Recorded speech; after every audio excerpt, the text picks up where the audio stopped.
Struktur yang terakhir adalah looping atau iterasi atau berulang. Sama seperti yang lainnya, diawali dengan mulai.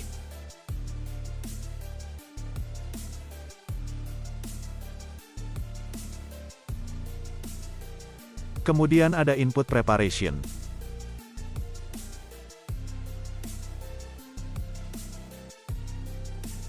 Lalu ke simbol output. Dan biasanya ada proses counter atau pencacah.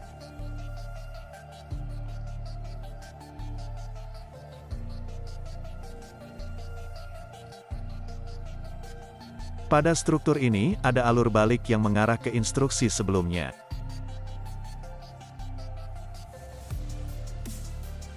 Kemudian sama, akan berakhir ke terminal selesai. Pada flowchart looping ini, proses pengulangan akan terus diulang atau dilaksanakan berdasarkan kondisi yang sudah ditentukan di preparation. Dan proses perulangan akan berakhir berdasarkan kondisi akhir yang sudah ditentukan. Dalam beberapa kondisi, simbol-simbol flowchart yang digunakan pada tampilan ini mungkin tidak akan sama, karena bergantung pada kasus dari algoritmanya. Tetapi pada intinya akan sama bahwa pada algoritma flowchart sequence tidak akan ada simbol decision atau alur perulangan proses. Pada algoritma branching, pasti ada simbol decision minimal satu buah, bahkan bisa lebih dari satu tergantung kasusnya. Dan pada algoritma looping, pasti ada alur yang menunjukkan aliran proses yang diulang-ulang. Materi kali ini, kita akan membahas materi branching atau percabangan.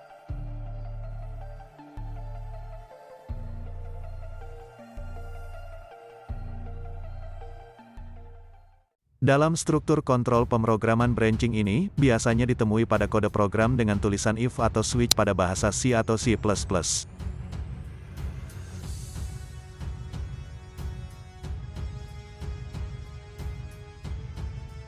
Dan if atau case pada bahasa Pascal atau Delphi. Fungsi pada masing-masing bahasa adalah sama, perbedaannya hanya pada notasi atau sintaks. Berikut adalah dua contoh tampilan bagaimana membuat algoritma flowchart branching dari tiap kasus yang berbeda.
Setelah melihat materi di video ini, semoga Anda mengerti dengan algoritma flowchart branching. Terima kasih.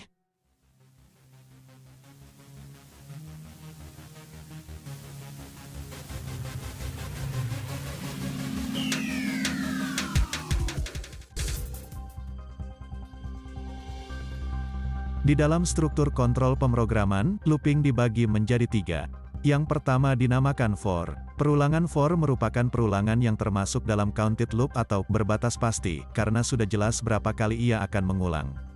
Pada struktur bahasa pemrograman C, C++, Pascal, Delphi dan juga pemrograman yang lainnya akan sama, bahwa pada struktur for, jelas penentuan batasan awal dan akhirnya.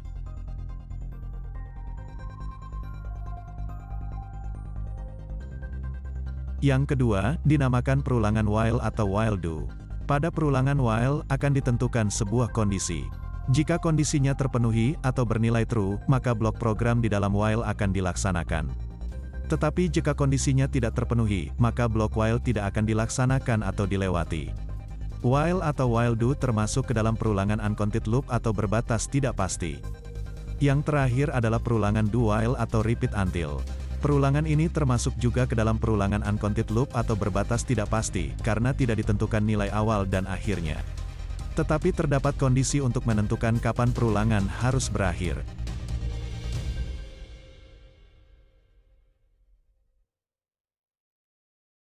Bahasan materi kali ini adalah bagaimana membuat flowchart looping untuk for, while, dan do while.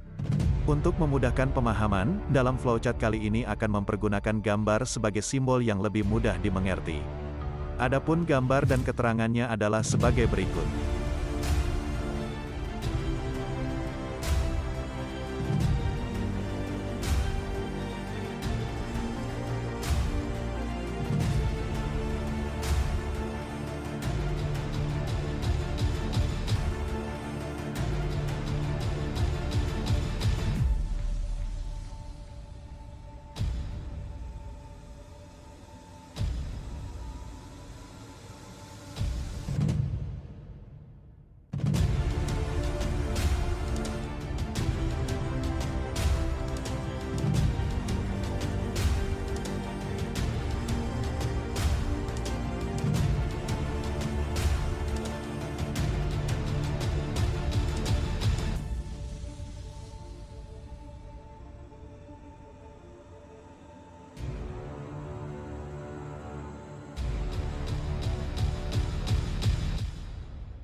Seperti biasa dalam membuat flowchart, kita awali dengan terminal start atau mulai.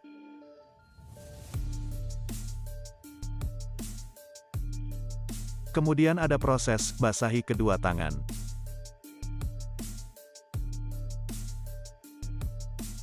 Selanjutnya ke proses, sabuni tangan.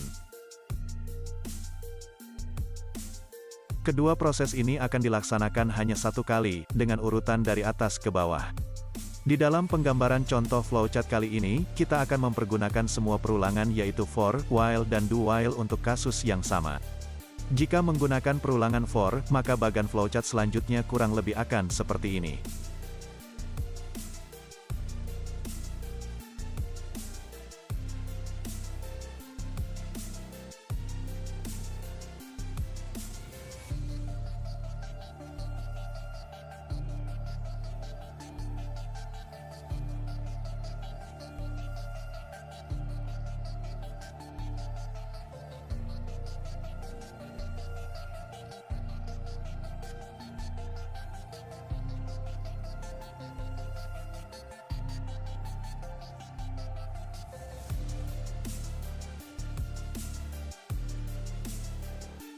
Dalam perulangan for, nilai awalnya akan ditentukan.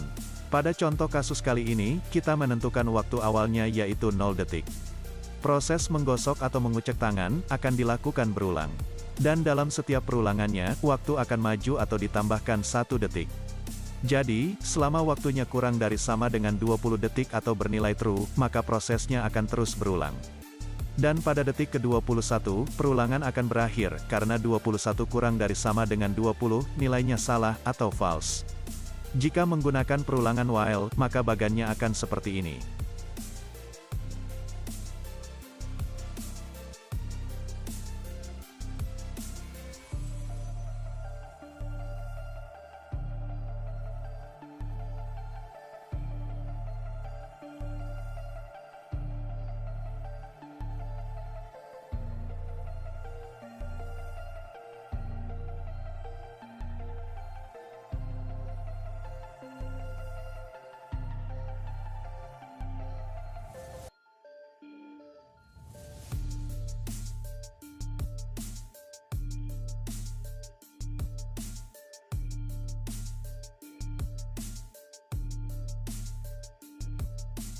Sama seperti pada flowchart branching. Pada perulangan while terdapat simbol decision untuk menentukan kondisi. Pada contoh tampilan, kondisinya adalah memeriksa kebersihan tangan. Setelah tangannya disabuni, apakah tangannya masih kotor? Jika tangannya sudah bersih atau tidak kotor, maka perulangan tidak akan dilaksanakan.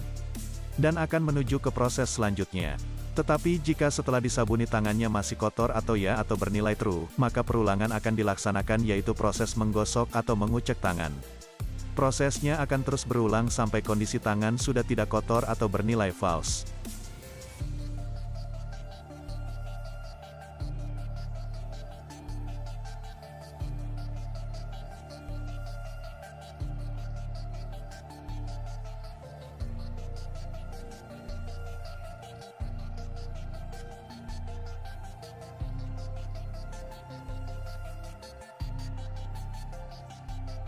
Yang terakhir adalah do while. Sama seperti pada while, tetapi bloknya dibalik. Pada do while setidaknya blok proses akan dilaksanakan satu kali. Pada contoh tampilan, kondisinya sama, yaitu menanyakan, apakah setelah menggosok atau mengucek, tangannya masih kotor. Jika tangannya masih kotor atau nilainya ya atau true, maka blok perulangan akan dijalankan. Yaitu melaksanakan proses menggosok atau mengucek tangan. Prosesnya akan berulang sampai kondisi tangannya tidak kotor atau false. Hasil keluaran dari perulangan for, while dan do while tadi, akan masuk ke tahap selanjutnya, yaitu proses membilas tangan. Kemudian ke proses mengeringkan tangan. Dan yang terakhir adalah output dari semua rangkaian proses dari awal yang sudah dilalui, yaitu, kedua tangan sudah dalam keadaan bersih dan flowchart berakhir. Ketiga bagian ini akan dilalui atau dilaksanakan hanya satu kali, karena tidak ada atau tidak termasuk pada blok proses perulangan for, while atau do while. Semoga setelah menonton tayangan ini, Anda lebih paham bagaimana membuat flowchart looping dengan struktur pemrograman for, while dan do while. Terima kasih.